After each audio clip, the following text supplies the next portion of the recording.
ابتدائے پاکستان سے لے کر دفاع پاکستان تک،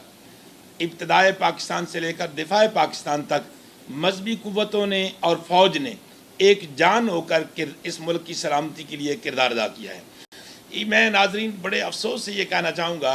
کیونکہ میرا ٹارگٹ نہ تو پی ڈی ایم ہے نہ پی ٹی آئی ہے، میرا ٹارگٹ صرف اس ملک کی سلامتی ہے، اور اس ملک کی سلامتی کے ذمہ دار جو دفاعی ادارے ہیں میں صرف ان پہ بات کرنا چاہتا ہوں،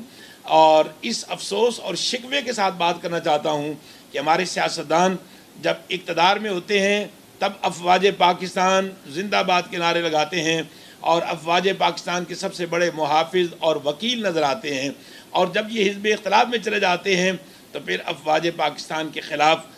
وہ محاذ آرائی شروع کرتے ہیں، وہ ہرزہ آرائی شروع کرتے ہیں، جس سے یقیناً بھارت بغلیں بجاتا ہے، اسرائیل خوش ہوتا ہے، اور طاغوتی اور سامراج قوتیں جو روز ازل سے آج تک اس ملک کی سلامتی کے در پہ ہیں وہ خوش ہوتے ہیں کہ لو اب یہ آپس میں لڑ پڑے ہیں، اور کیونکہ وہ جانتے ہیں کہ 65 کی جنگ جس طرح دفاع کی صورت میں ہم نے پوری دنیا کے اندر بتا دیا کہ ہماری بہادر فوج جو ہے وہ اس وطن کا دفاع کرنا جانتی ہے، تو ہندو نے اپنا رخ چینج کر لیا، میدان جنگ کی بجائے اس نے پراپیگنڈا کا محاذ کھول لیا، اور 6 سال کے اندر مشرقی پاکستان کے اندر افواج پاکستان کے خلاف وہ زہر اگلا گیا، وہ زہر بھرا گیا، پرائمری سے لے کر کالج اور یونیورسٹی تک ینگ نوجوانوں کو فوج کے خلاف اکسایا اور ابھارا گیا، جس کا نتیجہ پاکستان کے ٹوٹ جانے کی صورت میں نکلا، اور آج اللہ کی قسم یہی سیم صورتحال ہے۔ سوشل میڈیا پر پاک فوج کے خلاف جس طرح ہرزہ سرائی کی جا رہی ہے، اور نوجوانوں کو جس طرح فوج کے خلاف ان کے ذہنوں میں زہر بھرا جا رہا ہے، یہ ملک کو توڑ دینے کی بین الاقوامی سازش ہے، جس کا